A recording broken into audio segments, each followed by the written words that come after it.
अहम अपडेट है। Islamabad high court ने इमरान खान की 5,000 रुपए मचलकों पर जमानत मंजूर कर ली है। इस्लामाबाद हाई कोर्ट ने इमरान खान की 5,000 रुपए मचलकों पर जमानत मंजूर कर ली है। इस पर बात करेंगे डॉन न्यूज के नुमाइंदे ताहिर नसीर से। ताहिर, बताइएगा आज क्या कार्रवाई हुई है? जी शुमाइला, इमरान खान के खिलाफ जो FIA कमर्शियल बैंकिंग सर्कल में मुकदमा दर्ज था, उसमें इस्लामाबाद हाई कोर्ट में इमरान खान ने हिफाजती जमानत दायर की थी।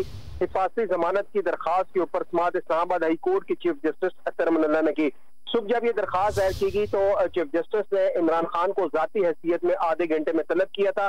जब इमरान खान पेश हुए कमरा अदालत में तो समाअत शुरू हुई तो चीफ जस्टिस ने FIA ये इस्तफसार किया कि ये मुकदमा तो FIA का है, कौन इसको देखेगा।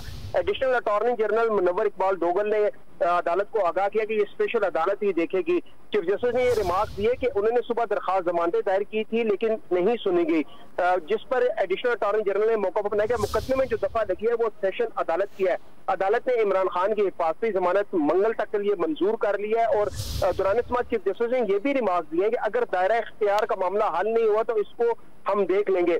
वकील सलमान सफदर जो इमरान खान के थे, उन्होंने ये मौका पर बनाया कि इसी तरह के मुकदमात लाहौर और कराची में भी है, ज़िमनी इंतखाबात भी हो रही है, पीर को या मंगल को हाजिरी से माफी मिल गई क्योंकि कबल अजी अदालत आलिया के चीफ जस्टिस ने पीर तक जमानत मंजूर की थी। ताम जब वकील ने यह मौका पर बनाया कि ज़िमनी इंतखाबात है, इमरान खान ने कराची लाहौर जाना है, तो उस पर अदालत आलिया के चीफ जस्टिस ने मंगल तक 5,000 रुपए मुचलकों पर इमरान खान की हिफाजती जमानत मंजूर कर दी है। वकील इमरान खान ने यह भी मौका पर बनाया कि दायरा इख्तियार का मामला अगर हल हो जाता है तो हम मुतलका अदालत चले जाएंगे। अब जो इमरान खान की हिफाजती जमानत है 5,000 मुचलकों पर मंगल तक के लिए मंजूर कर ली गई है। जी, बहुत शुक्रिया आपका ताहिर नसीर।